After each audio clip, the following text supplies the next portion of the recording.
Hello, welcome to my art project. I decided to do the historic Oakley House Museum. This is located in Mobile, Alabama. My name is Ansley Fesperman and this is the spring 2023 semester. Alright, so Oakley was built in 1833 by a man named James W. Roper. Oakley is a perfect example of historic preservation and it is preserved by the City of Mobile's Historic Preservation Society. As one of the first major residencies to be built outside of city limits, historians cite Oakley as a great example of Greek Revival architecture in the United States. So this is the architecture of the house. This is some pictures of the exterior. James Roper was the architect of the house. He was not an architect by any means. It is one of the largest T-shaped homes in the state. This design element allows for cross ventilation to help control the heat during the summers. The lower floor was originally a raised basement. The second floor houses the main living quarters. This house is made out of wood. The front of the house has a floating staircase and a large front door.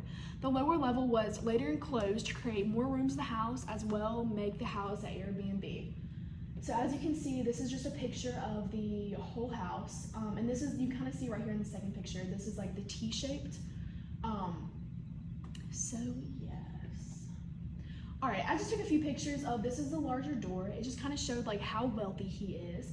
And this is a floating staircase. This is a more like modern invention for the time, so I think that's kind of cool. And I just took a picture of Mobile's historic crest. This crest represents all 6 flags that was controlled Mobile for a period of time.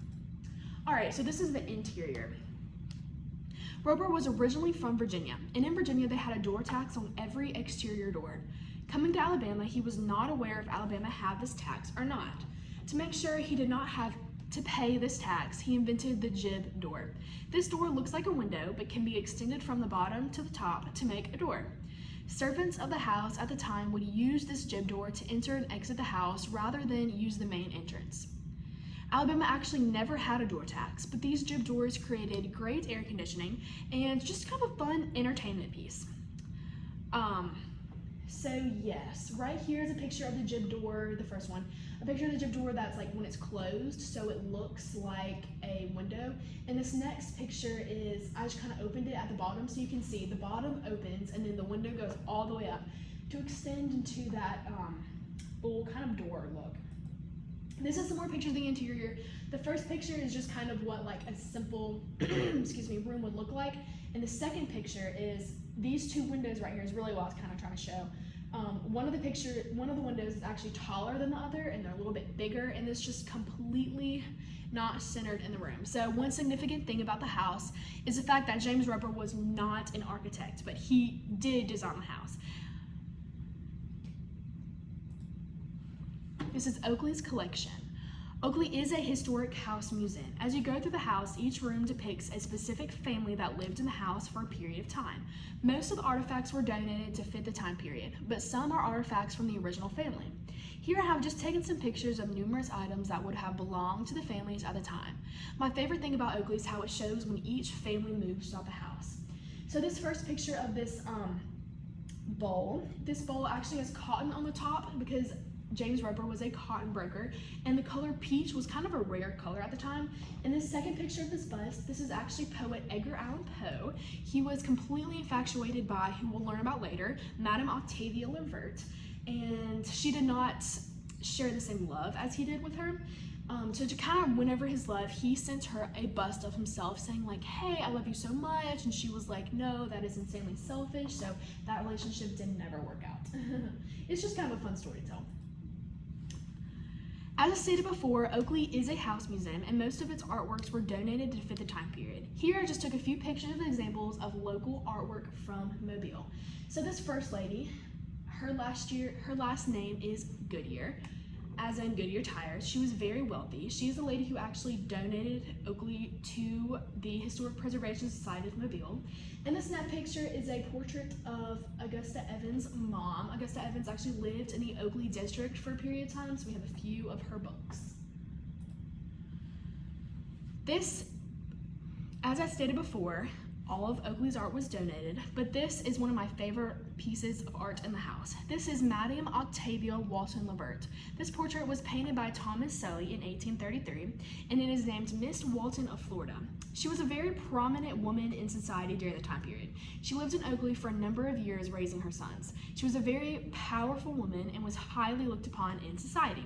She is actually credited for saving Oakley because during the Civil War, she protected Oakley from a raid of the Union soldiers.